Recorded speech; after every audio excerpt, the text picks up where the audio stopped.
Hello, everyone. How are you doing? Welcome to Facts and Two Cents. This is Petal. Hope you are doing great wherever you are.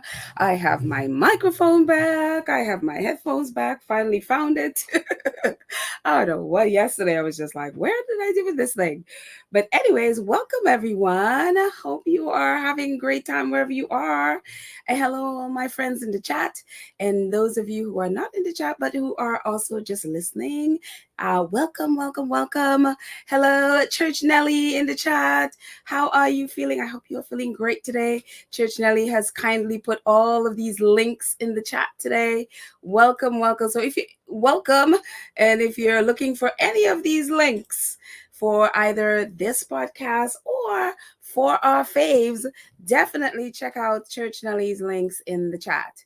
And if you're not in the chat, you can check it out on our whole site as well. So you can have, there are many of these links on our YouTube site. So you can find them there as well if you're not in the chat. But other than that, welcome everyone. Church Nelly is here. Our awesome moderator Karen M is here. Black Queen is here. Mrs. S is here. Hi guys.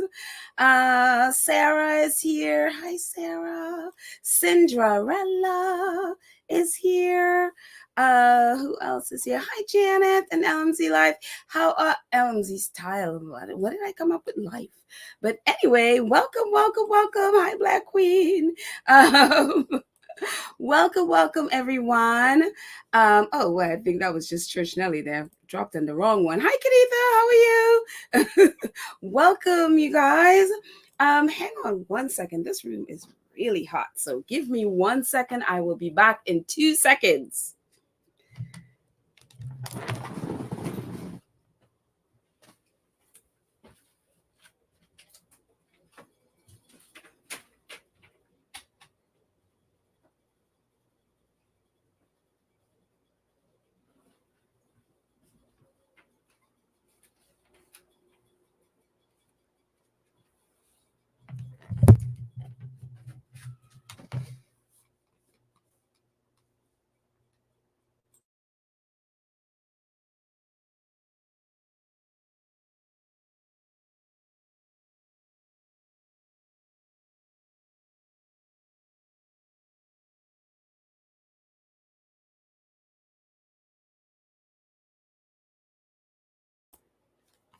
Okay, so just try to make it a little bit cooler. All of a sudden, I started talking. I'm like, I'm really hot. So it is very hot in New York. So there you go. Very hot.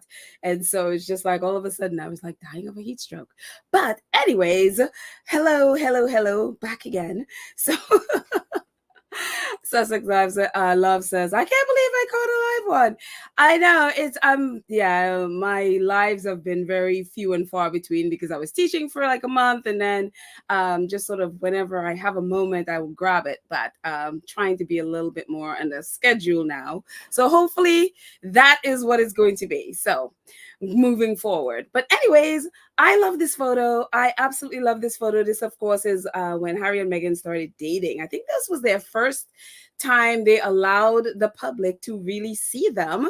And the first, I think it was the first time they ever were, I guess, allow themselves to be seen in the public as a couple, if I'm not mistaken. And this was at the Invictus Games in Canada. I think it was in Toronto. And so this was their first outing as a couple. And so I always love this photo. And I also too love Meghan's jeans. So every time I see those jeans, I'm like, yeah, I love those jeans. So yeah, so this was their first thing. Every time I see this photo, I'm like, oh, may they always be this happy and joyful, now under their tree in Montecito. May this joy stay with them wherever they are. Hope they are still, this blissfully happy. Of course, with married life, I'm sure you have your ups and downs. For all of our married squaddies, I'm sure that's the case. But I just wish them all the peace and love that's there. But this photo just does it for me. So what is going on in the world? Well, it's wild because all of a sudden, with no access comes a very much softer tone with the British tabloids, especially. I'm like, huh, that's very interesting. All of a sudden, a lot of them are now recognizing stuff that Meghan did like 5 years ago when she was a part of the royal family. And I was like, that no access in Colombia is really doing a few things. It's really, really interesting. I was like, the tone have definitely, not all of them, I'm sure, but some of the ones that I've seen is the tone have definitely shifted in a way. And whether that lasts, I don't know, obviously, but maybe because they want access to Harry when he's in New York in September, because you know how Harry is like, no, you shall not be here, you shall not cross. And so whether that is, because they want access in New York, because we know the last time Harry and Meghan were in New York, which I even tried to get photos and couldn't get anything because they had like I don't know, it was a 7-car motorcade with the police department. It was like the president was in town. Well, maybe, vice president or something. But it was like you couldn't get anywhere. And I think they used like underground garages and stuff. So no one got anything. And of course, the press was whining. Well, really, the tabloids they were whining about it. But so it most likely that's going to be the same thing when Harry's in town in September. So maybe they're softening their tone, hoping and praying for something. But it's definitely been different. So, oh, wait, hey, Duchess of Success, how are you? I just noticed you there. Hiya. How are you doing? So happy that you are here. So happy you're here. Hey, do you want to come on and chat with me for a second? I mean, no pressure if you want to, but since you're in the UK, so maybe I'm seeing something different and maybe you have a different take on stuff being there. So let me know if you want to come on. I'm going to put the link there. So if you, again, no pressure. If you can't, I totally understand. Probably just passing in and just come jump in and jump out. But I'm gonna put the link. The link is now in the chat. If you want to come on and talk to me about this a little bit and see. I want to see if it's just my imagination. And yeah, it'll be very interesting to hear if it's the same on the ground in the UK. But I am so happy you're here. I missed you. So one of the things that's happening and one of the things that's coming back into play is, for example, we talked about this a couple of days ago, and I'm trying to get this off and I'm not sure why it's not coming off. Oh, she's going to come on in a moment. Oh, okay. I will, pop on whenever you can.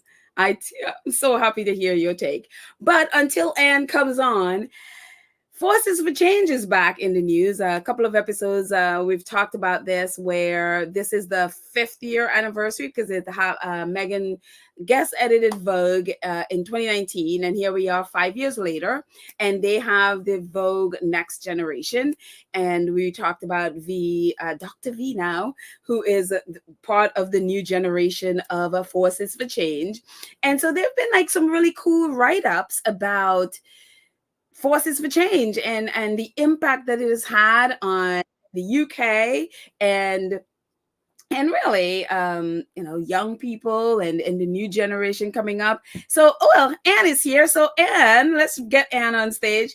Hello, my friend. How are you? Hi, I'm great. Can you hear me? I can hear you. Let's see. Say something else. Let me just make sure it's just not me and or it's you being low. No, I've put my proper mic on, so can you hear me better now? Yes. Yeah, here we go. Fantastic. So everyone, welcome our Duchess of Success, gracing us with her presence. Thank you so much, Petal. I am so happy to talk to you. I was so happy when I looked over and saw you there. So I was just saying that I am noticing, or I've noticed, or maybe it's just my imagination, that there's been kind of a little bit of a softer tone with some of the press coverage towards our faves. Is this just my imagination? So I would say there has been genuinely a softer tone, but that softer tone is matched with a sarcasm. So there was there was an Express article that I read out and was shared around quite a lot actually. That was, talking about, oh, it's great to see it was kind of things like, oh, it's great how the Sussexes are finally using their platform for good and not just for self-branding, which is ridiculous because I feel like Harry and Meghan have always used their platform for good, and Exactly. there's no issues with them doing it for self-branding also. So it's kind of like that we're admitting defeat, but we're very bitter about it, and we're gonna add a little jibe there every time we say something nice. We're at that stage. Right, exactly. So it's we know we're defeated, but we can't quite admit that yet. Yes, that's where we're at. Okay, because I keep seeing the for example, which we're going to talk about next, but especially some of the articles like this one from Femigra. I'd never heard of them before, talking about sort of the impact of the Forces of Change article, and I've seen quite a few other people mention that, and I was like, 5 years later, you're finally paying attention to the impact that it had from the beginning, but because you're so vitriolic, you didn't notice. I didn't really see anything about the Forces for Change in like the mainstream tabloids. I mean, I don't know who Feminegra are, but they sound like some kind of like, women's empowerment kind of outlet. So I would kind of expect them to touch on something like this. But in terms of like the regular trash tabloid press, no, I haven't really seen anything like this or them kind of, giving it its due. Okay. So I'm going to read this article a little bit. So give me 1 second. So hang on. Just some clips from. One thing I wanted to add, sorry, before you do read that. No, one go ahead. thing I have definitely noticed though is a change in tone with Colombia, because I think that with Nigeria they really came in bitter. But I think they kind of were almost treating Nigeria like it was a fluke. Like, oh, they did this one tour and they'll never be able to replicate that again. And then they went to Colombia and they were given an equally wonderful reception. And even with, I mean, there were clips going around in the squad, BBC, a couple of, raw reporters on the Daily Mail, people like Arthur Edwards. I think Colombia has really sunk in for them now. You have no access. If you want to get even close, you're going to have to fly your ass over to wherever we are, but you're still going to be 5 blocks back. I think now it's really, really sunk in. We have no access. Right. And do you think that's part of the even though sarcastic, sort of mildly softer tone? Because one, they're realizing like, oh, this might be going forward, we will have no access. Mm-hmm. Or you think it's, well, yeah.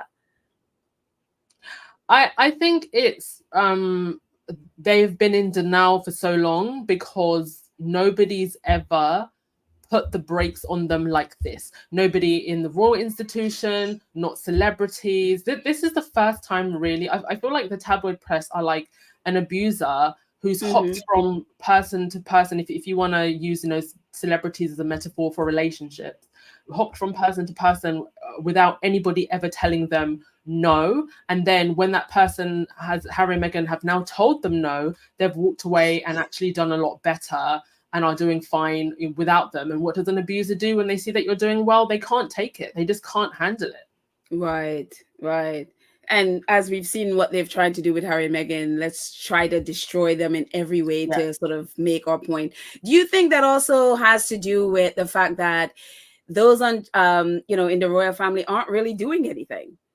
There's nothing to report there, so they can't. There's no exclusive there, and they need exclusives to kind of drive their business, and they're not getting it from the Sussexes. So it's like a bit of a change of tactic. Oh, absolutely. I mean, the most headlines that have been created this year for the other royals is when Kate went missing. Right. People were most interested in you when you went missing, but when you're actually there. That's so sad. When you're actually there, there's nothing for us to write about. There's nothing interesting. You're not, doing anything impactful. And so I think there is also that, like, their pockets are dwindling, and I think that's partly why you had Arthur Edwards crying like a baby, on TV, saying how he thinks this, the Colombia trip is so sad. What's so sad about it? You've got two people who are minding their business, doing good for the world. And yeah, you're right. It's like they have nothing with the other royals to go on, and they're now, I think, looking at this whole situation and going, Camilla is hated. Charles is, people are either don't like him or are very indifferent towards him. He doesn't have the allure of the Queen, or the popularity of the Queen. William and Kate are rather boring, and they're hardly And ever around absent. anymore. Yeah, and absent. So what do we have to write about? What do we have to look forward to? And the kids, well, George isn't going to be of, you know, marriage age for a long time. And can we really wait that long for another big old royal wedding? And by the time we get to that point, are people even going to tolerate a big old royal wedding? So I think like the reality is starting to hit now. And also the fact that William has just proven that he, over and over again, that he's completely and utterly incompetent.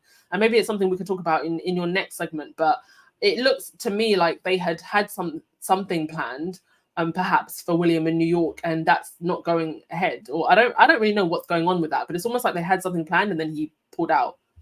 Well, that's the thing, because that was actually even part of I was going to talk about to you today, was that there was, because Harry confirmed that he was going to be in New York, because William, the last 2 years when the Queen died, he was supposed to be in New York for this event that's happening around, you know, around the UN and all of that stuff.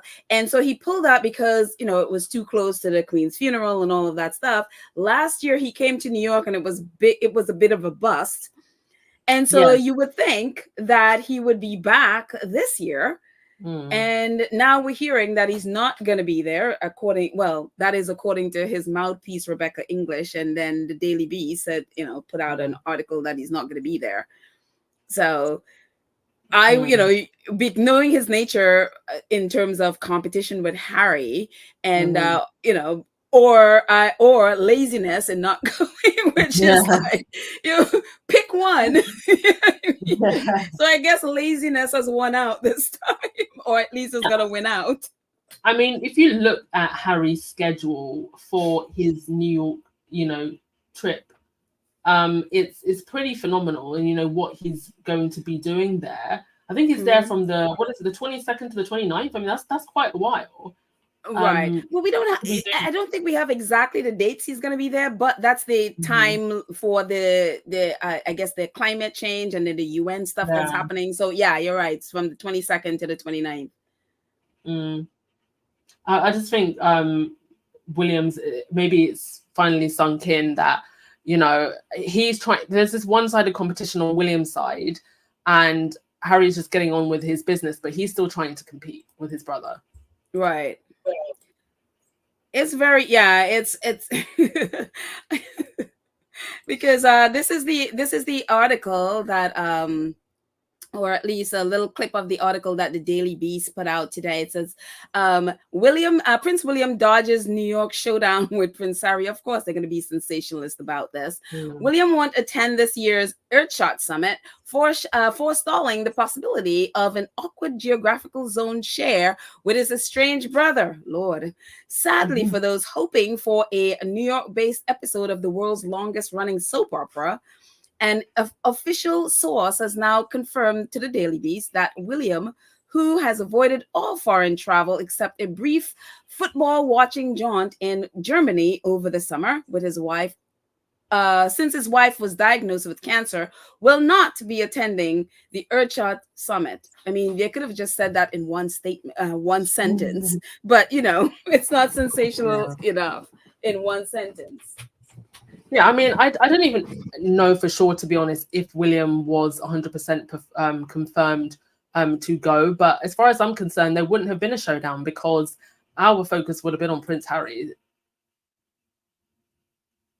According to Rebecca English, apparently she learned in July. According to what she says here on her Twitter account or X account, she says, RE speculation regarding whether Prince William and Prince Harry will be in New York at the same time next month. The Prince of Wales isn't going to the Earthshot event and had never planned to. I was told this back in July when the event was announced. So yeah. And then she claimed that, he went last year, but didn't go the year before, but he didn't go the year before because of the Queen. Oh, somebody just happened to tell Rebecca English, Palace mouthpiece, that William's not going. Of course, of course. But you know, you just mentioned something really interesting because looking at Harry's schedule, how then, because he's basically representing what, five different five Mm, different initiatives. And mm, then how do you explain the Prince of Wales having just one? You know what I mean? And then other than that, trying to embiggening himself at the UN, or across the street from the UN as he did last year. mm. So it would be a little bit hard, because I guess the whole thing with him is usually competition with Harry. And then what do they have to show for it when Harry have legitimate organizations that has been there for, I mean, even Archwell has been around now for almost 4 years. Oh, sorry. One thing that I actually forgot to mention about Rebecca English's comments, that maybe you didn't see this, but there was an article in the Daily Fail on the 27th of August, about 2 days ago, and that was written by a Miss Lelina Gissen. And so what this person was pointing out was that if Rebecca English knew that William wasn't due in New York from July, why didn't she tell her colleague at the Daily Fail, who wrote Very 2 days interesting. ago that he So was expected so there? her colleague at the Daily Fail wrote something completely opposite of this. Yes, so she wrote an article in the Daily Fail saying royal reunion in New York. Prince Harry set for Pac Manhattan trip. At the same time, Prince William is expected to be there to host Earthshot Summit. That's what she wrote 2 days ago. So if Rebecca English knew from July, well, why didn't she tell her colleague? Exactly. And that's the thing. I mean, honestly, which is not surprising, because you've seen, and we've talked about the contradicting articles in the Daily Mail, or Mm-hmm. between Daily Mail reporters before, that they Mm-hmm. would say one thing today and then tomorrow is something completely different. So Mm-hmm. I'm not surprised. I am They not can't. surprised. They But can't get their story straight. yeah. But I guess we won't be seeing a repeat of this photo of Prince William.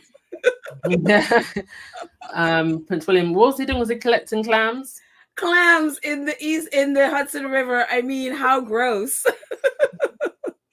Mm, I side eye everybody going into that water. I mean, I don't know if you've been to New yeah. York and seen that. It's like, I don't understand how people could allow that to touch their bodies, but maybe they already all have their shots. Yeah. Couldn't be So I me. guess, yeah, we won't be seeing a repeat of this ridiculous photo. I mean, that had to be one of the most ridiculous thing I've seen in a long time. But Mm.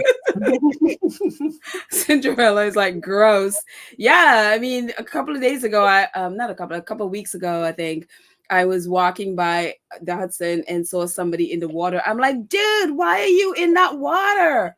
And he's like swimming like waist deep, and then he came out and then went right back in. I'm like, well, I guess he got his shots. Wow. So I'm like, that cannot be a New Yorker. A New Yorker would never go into that thing Oh, gosh. without, and at least not without protection. So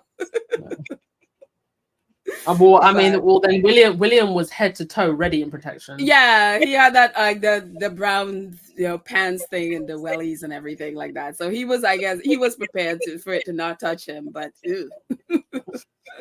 But okay, well, it's good to know. I mean, it's good to know that at least get your perspective a little bit from what's going on. And I heard, going back to their coverage, not just with just how they're reporting, just how they have been reporting about this thing that came out in the press about Meghan, the cookbook. And all Mm. of a sudden, everywhere I turn, I see some tabloid or some news organization. I even saw one from, I think it was Sky News. I think that was from Australia, talking about the impact of the Hub Community Kitchen that Meghan had in the Hub Mm. Kitchen, and then the cookbook. And I guess because it all was, it came out in the financials for the Royal Yes. Foundation, that one, the cookbook is still doing great. It made about, I think, hang on, let me see. I have hang on 1 second. We'll go back to this. But this is even Marie Claire, who has been quite shady sometimes about the Sussexes, and have kind of followed the Sussexes. But even they were reporting, and they were like crediting the Express. And so apparently the Express wrote an article about this, Mm.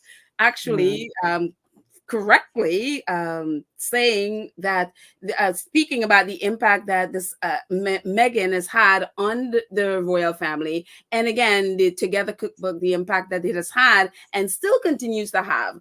Because according to Marie Claire, says like Meghan Markle has had a remarkable financial impact on the Royal Foundation charity. And these are little clips from the article. Meghan Markle's impressive contribution to the royal family's foundation charity is finally getting celebrated. Now, the true impact of Together, our community cookbook, has been revealed via the Royal Foundation annual report for 2023, according to the Express. They're quoting the Express. The cookery book generated 84,540 pounds, approximately $111,850 in income last year. And that's not all. Since its 2018 release, the cookbook has raised a whopping 911,000 pounds, approximately 1.2 over $1.2 million. So it's just really weird, and maybe because it just came out in the financials, which every year hasn't this been in the financials just about every year? So it's just wild that all of a sudden they're taking notice of this. I think outlets like Marie Claire initially jumped. I wouldn't necessarily say jumped on the Meghan hate train, but definitely were shady in some ways. Maybe weren't as supportive as they could have been, especially because they're a women's outlet. And I think with them, they're probably now also looking at the situation and going, well, we could have done more to support. And they're probably also looking at, you know, brands and outlets that did actually lend that support, and what a better position they're in now to get access to the Sussexes, and their, you know, sense of regret as well. And it was disappointing to see, you know, some of these women's magazines who tend to paint themselves as a little bit more respectable when it mattered, stay silent or not do enough to defend Meghan. Yeah. And do you think it could be also to looking ahead, because Meghan is supposed to launch RO at the end of the year, and thinking in terms of, well, am I going to have access to, you know, at least some exclusives as a woman magazine if I continue the path of attacking her? Absolutely. But, you know, Meghan doesn't even need these people at this point. They need her. She's what brings the headlines and attention. And so she doesn't really have to give anybody an exclusive. Like, she is the exclusive. Right. Great point. I like that. Great point. Wow. Yes. Great point. But it's really wild that with this, the money, do you know, because that was a question I had when I first talked about this a few episodes back.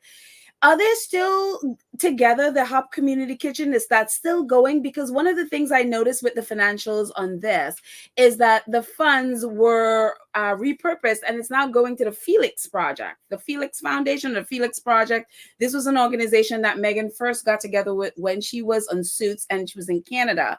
And so now I'm assuming there's another branch in the UK, or is this going to the same branch in Canada? Do you know? I mean, I actually can't answer that question 100%, but here is my guess about this. This is just a guess. The Hub Community Kitchen was obviously founded as a response to the Grenfell fire. So I think once that community was provided for in that way, they probably saw it fit to redirect the funds to something similar and just as helpful. I don't even know if the Hub Community Kitchen is still going, and if it is, it's probably just a food bank. Oh, okay. Okay, because I know during the pandemic, they were doing like a lot of foods for different organizations. And I know some of Harry's charity where the guys were coming to help distribute it during that. And then I also knew that some of the women now have their own businesses. And so I didn't know if it was still going in, and how it came about that the funds were going now to the Felix Foundation or Felix Project, whatever it's called. So yeah. Let's see. Black Queen says, I saw a headline from an article from The Cut questioning RO questioning Meghan's RO. I didn't bother to read it. Meghan is methodical. Nobody can rush her. And yeah, it was kind of clickbaity. It's one of those articles that the reporter seemed like she needed to write something, and she just chose to write that. And it was basically critiquing other articles, insistence on when are you going to be dropping this, when is your jam going to be on sale, and so that's more what the article was about. So you're probably right not to read it. It was one of those, I need to write something, I have nothing to write, and so let me just write something. So it wasn't much of anything. And you see that quite a bit. Yes. Especially now where they don't have a whole lot of exclusives. So yeah. I mean, Joy says, I'm sorry, I just wanted to say, like, there was this feature that came out in US Weekly, and it's very like pro Meghan, and it's very positive, but they're still using those tabloidy tactics where it's like, a family friend said, a close source said, and we know that people who are close to Harry and Meghan don't talk. So even if they're coming across as positive, they're still, doing that fakery and pretending like they have some kind of access. Exactly. And I think the thing that people need to realize with Us Magazine, that is a US tabloid, it's a little more tabloidy than People. People, as I always say, People is a tabloid. But Us Magazine, they have no sources. They do the same nonsense. And you are totally right. They have no sources. That's when you read through, and I read that article, it was like, just like you said, it was just like they want to act as if they have a source. But a lot of the things that they were saying were actual things that Meghan said that they just sort of paraphrase and rephrase it to make it seem like it came from someone. But it was just like, wait a minute, you just took that quote from something else. And a lot of the things that they put in there are things that Meghan said in, for example, she said in Colombia, or she said in Nigeria. And then they present it as if they were talking to some friend of Meghan, and it was nonsense. It was total nonsense. So, well, thank you so much, Anne. I'm so happy that you came on. Aww. All right. I always appreciate speaking to you. I'll let you carry. I need to get ready for my podcast later, and I've still got a lot of writing to do. So. Oh, okay. And yes, so we were waiting for your book. Yeah. So, hey, before you go, would you mind sharing a little bit about your book, just in case people on here have not heard about it on your podcast? Oh yes, of course. So, pre-sales for the book start on the 16th, and it's called Royal Codes: A Guide to Gracefully Breaking All the Rules and Finding Your Worth. It will officially be out on October 4th. But what I might actually do is I might release the ebook first, and then the print book, because the ebook is a little bit cheaper. In case anybody wants it sooner. But yeah, pre-sale date September 16th, out October 4th, and it's just kind of like a collection of lessons that we can all learn from the last 7 years. And I hope will speak both to squaddies and just anyone having a hard time in life who wants to find some inspiration and empowerment. Wow, that's so awesome. I was so proud of you. When I realized, when I heard you were doing the book, I was like, oh my gosh, that is so awesome. So I can't wait. I am a big reader, so I'll be first in line to get your book. And it's not a very long read. And I also included some reflective journal prompts as well. So it's both book and journal to help you reflect on what you read and how that can relate to your own life. So if you're a person that doesn't really like long books, it's not even more than 20,000 words plus the reflective prompts. Yeah. Fantastic. Well, I look forward to it. I absolutely look forward to it. I know Marsha says, thank you, Anne. Looking forward to your book. And we'll be here to support you, Mama. Yes, let's sell more than Jobo. Yeah. Have you been laughing about Robert Jobson too? I have been having I am always laughing about Robert Jobson. I haven't stopped laughing. I mean, he's the one that gave us popularized incandescent with rage. That was him. And I am convinced Robert Jobson has that unfinished Harry at 40 manuscript that he's been pulling his hair out Yeah. because he can't publish. Uh, All right, my dear friend. You have a great day. Thank you so much for coming on and hanging with us for a little bit. no problem, Petal. Ciao. Bye. Oh my gosh. I'm so happy that Anne came on and joined us for a little bit. I hope you guys enjoyed her little chat with us. And so going back, since we talked about Meghan and the impact she's had with the Together Cookbook and the women from the Hub Community Kitchen. I had actually wanted to start on this one with Familia. They are basically another look back, a look back at the impact that Meghan's had with from her time in the royal family that people are, for some reason, just paying attention to now. And it says 5 years on, Meghan Markle's British Vogue edition still holds the record for the fastest selling issue in the magazine's history. And this is a couple of clips from it. It says the British Vogue has recently marked the 5th anniversary of Meghan Markle's 2019 guest edited edition, a project that not only made history but also sparked racist backlash from critics. Meghan, the Duchess of Sussex, broke new ground as the first royal ever to guest edit an issue of the Fashion Bible. The September 2019 edition, crafted in collaboration with then editor Edward Enfield, remains one of British Vogue's most successful and controversial issue. And the article goes on, it went on to talk, or at least it goes on, it's in our community page. I put it there so you can take a read.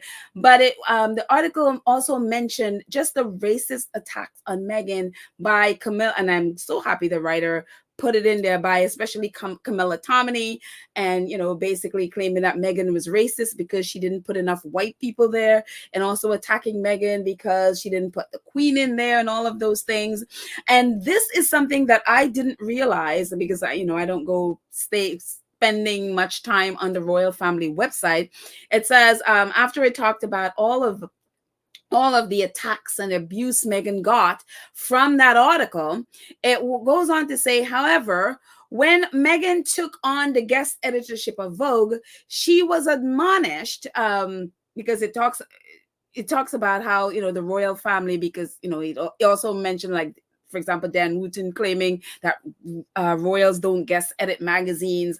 And it went on to talk about, King Charles and Camilla and Kate. They all edited magazines and everyone praised them, even including Harry. They praised them. But it goes on to say, however, when Meghan took on the guest editorship of Vogue, she was admonished for the edition's emphasis on racial diversity. Notably, despite the royal family's history of celebrating guest editorship on its official website, featuring Kate Middleton's, Camilla's, and Prince Harry's work, Meghan's groundbreaking Vogue issue remains conspicuously absent. And I didn't realize that. I never paid attention to the fact that they celebrate the guest editorship of these others on the royal family website, and the one that has made history, the fastest selling, celebrating diversity and these incredible women, nowhere on the website apparently is this. And it's just really fascinating to me how the royal family work. And the end of the article talks about just the impact that it has had on not just these in 2019, but the impact that it's having today on with them choosing 15 new women to feature on the magazine, and on for this year, for 2020 2024, and also the other things that is associated with forces for change. For example, like a few years ago, they had they celebrated it on Women's Day, and it's as Edward Enfield said, it wasn't just an issue, but it's a movement. And so the impact on it, the impact that this has had is ongoing. And it's, again, what a shame it is that for the royal family that they celebrate the others guest editing, but left out Meghan's. And I mean, if you want, we were talking yesterday about just, well, I wouldn't even go back to it because I got I got schooled yesterday on that. But how the royal family, they just don't uplift people, and they're not a people that would celebrate your achievements and stuff like that, especially if you are outshining them. And they want nothing to do with Meghan outshining them. So it's very sad. It's very, very sad that they would think to leave off this from their website. But again, that's who they are. We don't know. We don't have, Meghan doesn't need them to put it there, but it's just very sad and so very petty too to see that they would leave something like this off. It's just, ugh. Terry said it's other family is just jealous and bitter, the hateful, bitter bunch. They never accepted Meghan. No, they haven't, and they still don't. And it's very, very clear. What else? Prince Harry. One of the things Harry's doing, obviously, coming to New York, and one of the initiatives, or at least the companies that he's going to be working with, and not just working with. I mean, Harry created Travelers, so he's going to be doing this. He's going to be doing stuff with Africa Parks and others, and including Archwell. But this is really cool because since this is coming up with during Climate Week, and Harry's going to be in New York with Travelers, they put out a video, which I'm going to share in a second. And then every time I turn around, there's another article about stuff that Travelers is doing, which I think they really need to be advertising more of Travelers. And Travelers need to post stuff in their social media. You can never find their things because they never post anything. So, but the travel outlets usually post things about them. And this is one of the things that they're doing. Travelers and the Coalition of Leading Travel Technology Platform has launched a list of 49 sustainable accommodation certification scheme, which it says comply with its criteria. And what they basically did is, companies, they want to be branded green or environmentally friendly and all of that stuff. So, they have these certifications. And so, but apparently there's, not one way of doing things, and it's sort of kind of all over the place. So Travelers is trying to bring them all under one umbrella, so that way every company that wants to get one of these accreditations, like Green Globe or Green Clee Global or whatever it is they're trying to get, that Travelers has a process of which they're able to achieve that. And so I think they're trying to get all of the companies to come under one umbrella, that they do things one way so that people aren't confused as to how to get accredited. And so Travelers is pretty much leading the way in trying to get it all and make it all more simple. So, and one of the things I love at the bottom, it says Travelers Certification Initiative is free to access and open to all sustainable certification schemes for accommodation. Travelers Coalition was set up by Prince Harry, the Duke of Sussex, in 2019. So they are doing stuff. The travel industry they're excited about it.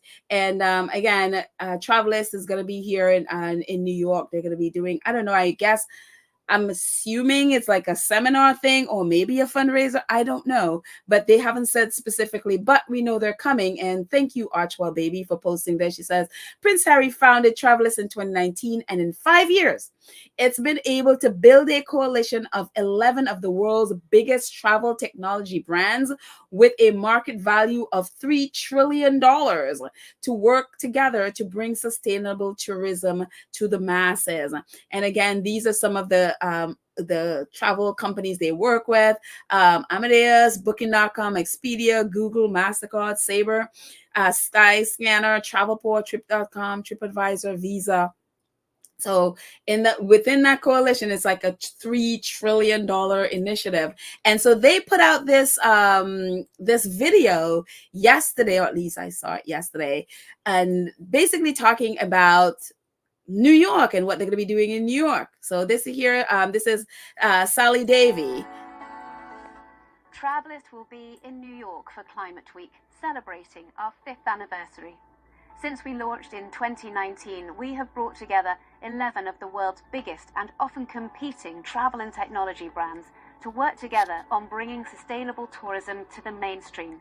Today, we are a $3 trillion coalition, guided by our independent advisory group of world-renowned sustainability academics and experts.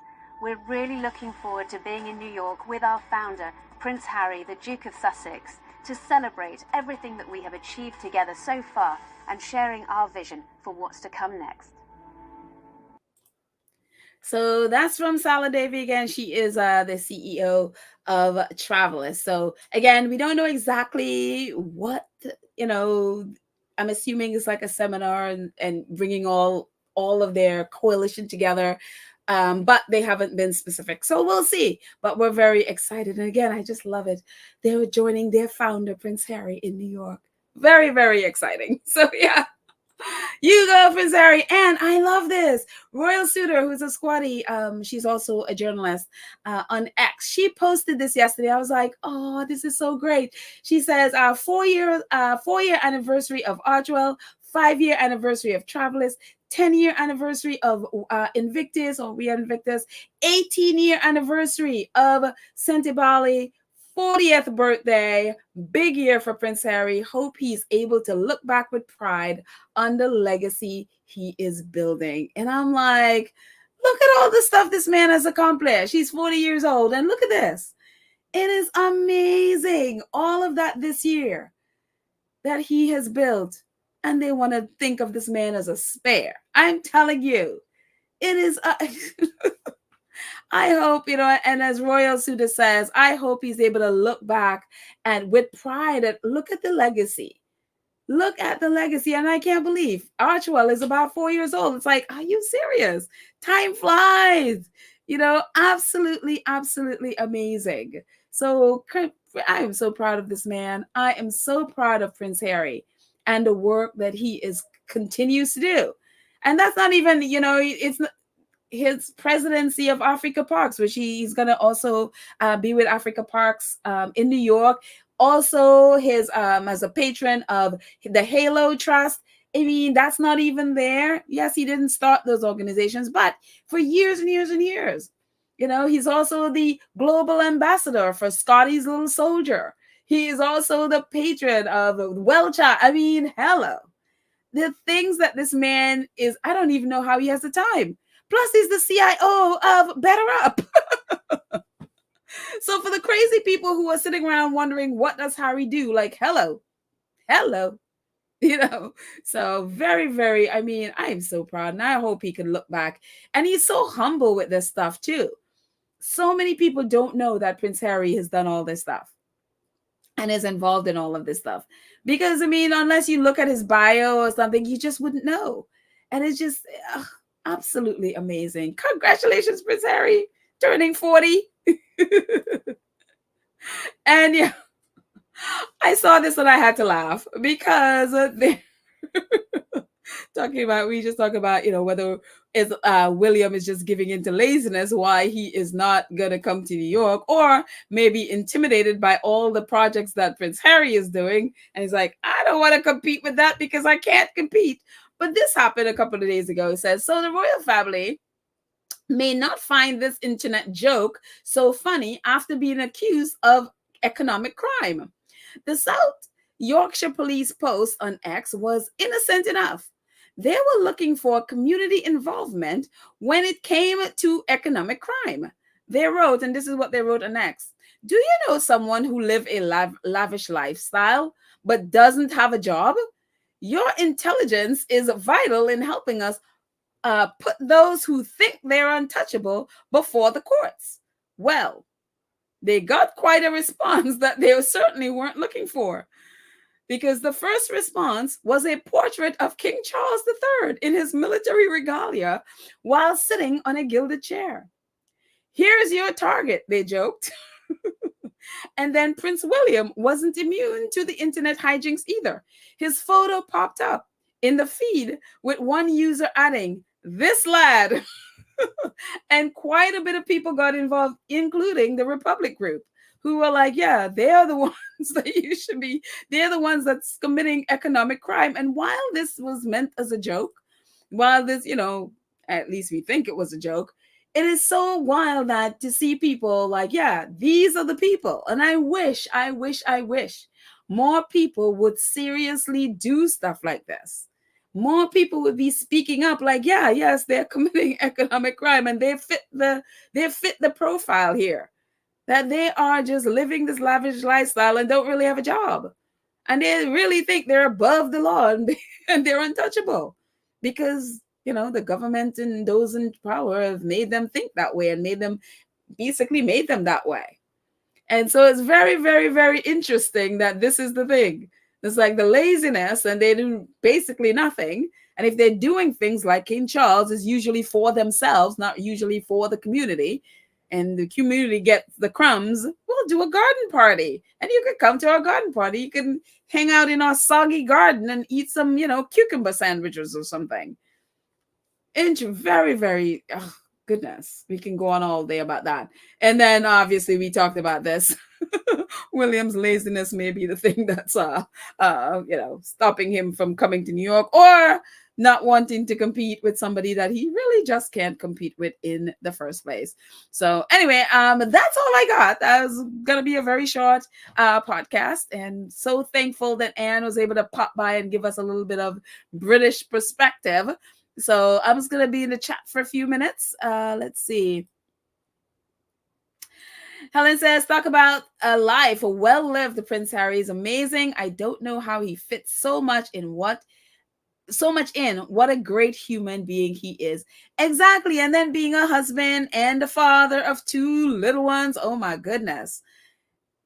When he said, I think it was in Canada when he mentioned that, life is crazy. I could imagine with all of the stuff he's doing, how can he be bored? As some people want to assume like, oh, there's nothing to do in Montecito. He's probably bored. Like, you don't think so. I seriously don't think so. R.R. Carter says, I'm excited too at the New York trip and the causes that will be highlighted. I am too. I am very much excited. So hopefully soon we'll hear what days and hopefully where, because I'd like to at least try to get, some photos or something at, at least one of the events, but don't know if it's going to have the level of privacy as sometimes they have. So we will see. We will see if they let us know, or sometimes they let you know, but then the security is so tight, or they do underground as they did in New York in 2023. So who knows? Hopefully. Don't expect any walkabouts because I don't think that's going to happen. Let's see.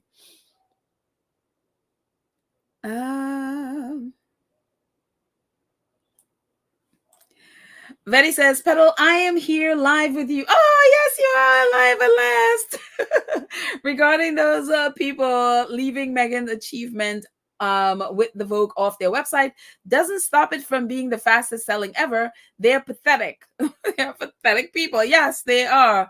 Very, very petty and pathetic. Imagine the one that did the best, they left off because, it's Meghan. So let's hide or not talk about her achievements. And I remember when it all happened, none of them said a word to Meghan. No congratulations, nothing. Didn't say a word about it. And I don't think they've ever said a word about it to her. It's so sad. So, so very sad. Let's see.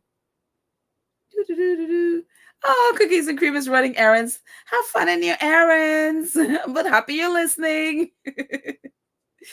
Let's see. Fatima said they're working hard to drive Meghan away without Harry. Of course, they've been doing this forever, and they have been increasing that. And they seem to get so excited when Harry's doing something that doesn't include Meghan. But then when Meghan does it, all the press is about Meghan, even though they claim to hate her.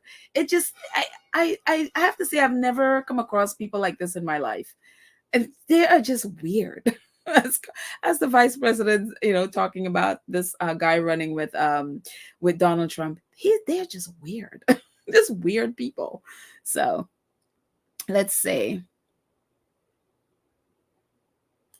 Marsha says there was also squeaks that she didn't include the Queen, as if the Queen needs an intro, and she's not a force for change. So Queen. This is about people who are there and they're a force for change. That is not Queen Elizabeth. So how is she going to be there? Why would she put her there? So craziness. But again, it's Anne brought up Arthur Edwards crying about, Harry and Meghan not being there and then not having access in Colombia. His whole thing, and we've talked about this before, is like he was saying like, if they're not working royals, then they're nothing or something like that. Or someone corrected me. I think it was either they're nothing if they're not working royals or some other word he used. So you guys can correct me again if that's not it. But his thing is like, if you're not a working royal, you're basically useless in the world. And it's like, well, that's how you see yourself.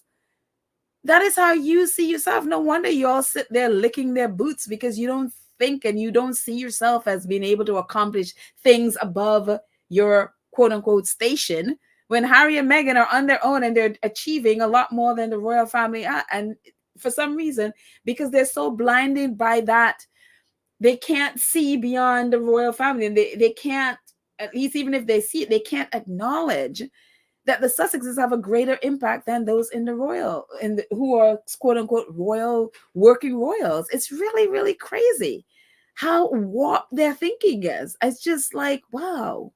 I've never come across people like this. Crazy. Well, happy everything is great in Georgia. Everything is well here. Hopefully the sun comes out. It's a little cloudy, but everything is well in New York. Black Queen says, Meghan is not your slave. She will not be 50% of herself to make soothe your racist mediocrity. Hear, hear. Yep. I remember Oprah mentioning about, them wanting her to be 50% of herself. Like, hello. And again, that's the thing.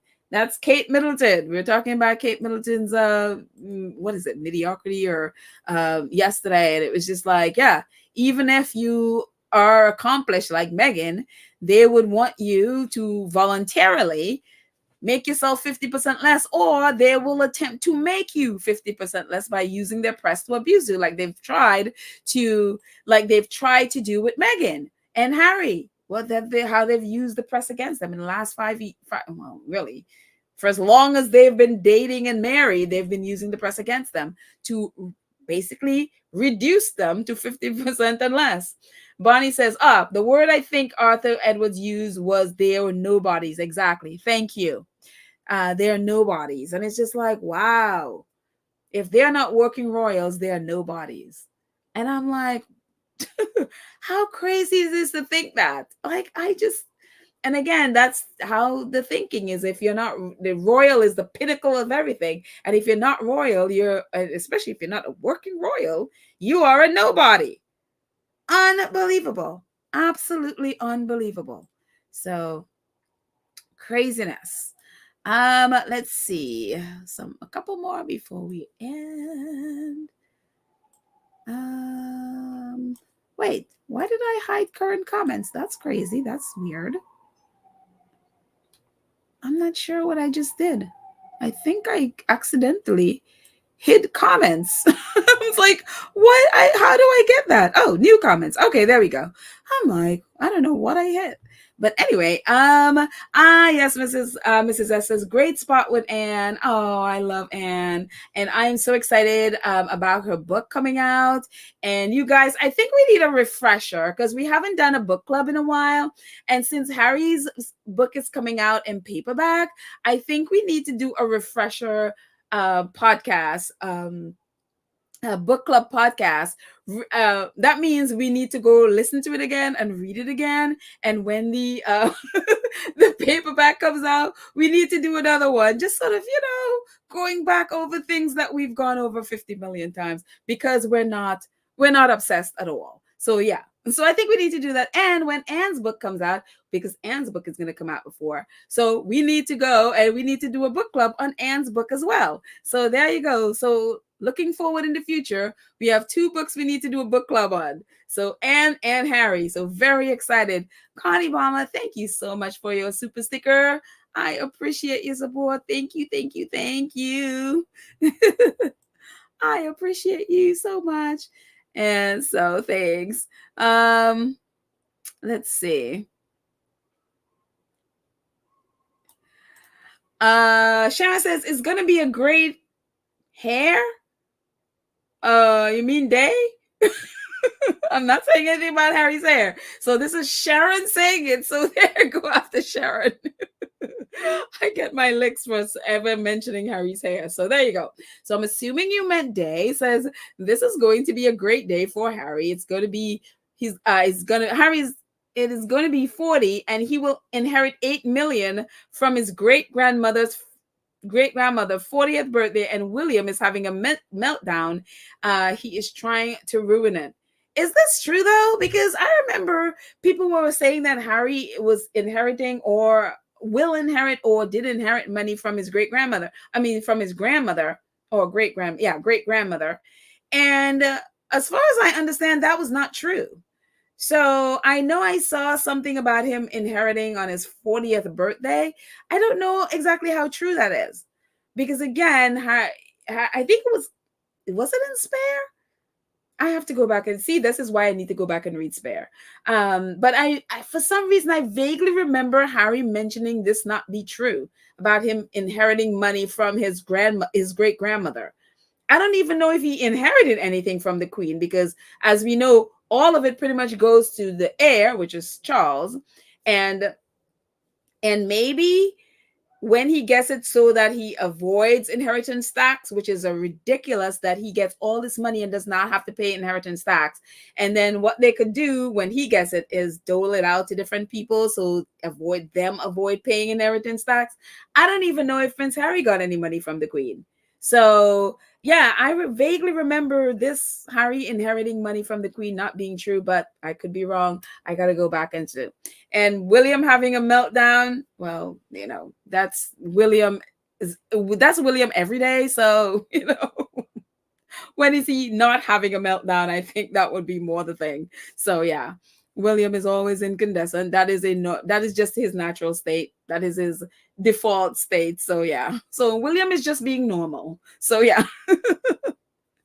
Connie Bomber says Harry is inheriting more than Sway Sway. That's why Sway Sway is upset. Okay, so William has a new name, Sway Sway. I don't even know how that came to be, but there we go. All right.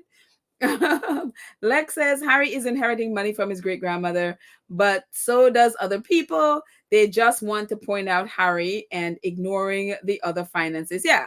It's the same way they always point out like Harry and Meghan living in this mansion in Montecito with 50 bathrooms. It's probably swelled to now. And not mention the fact that King Charles has like 7 homes. William has like 3 or 4, whatever it is, all inheriting money from the Touchies. They never talk about that. They always just talk about Harry's one home and making it like, he's had done something wrong or doing something wrong, or is that, whatever it is. But yeah. But anyways, that's it, guys. I have to run off. Thank you so much for hanging out with me. Thank you so much, Anne, for joining us and sharing your wisdom with us. I appreciate it. I look forward to your podcast later.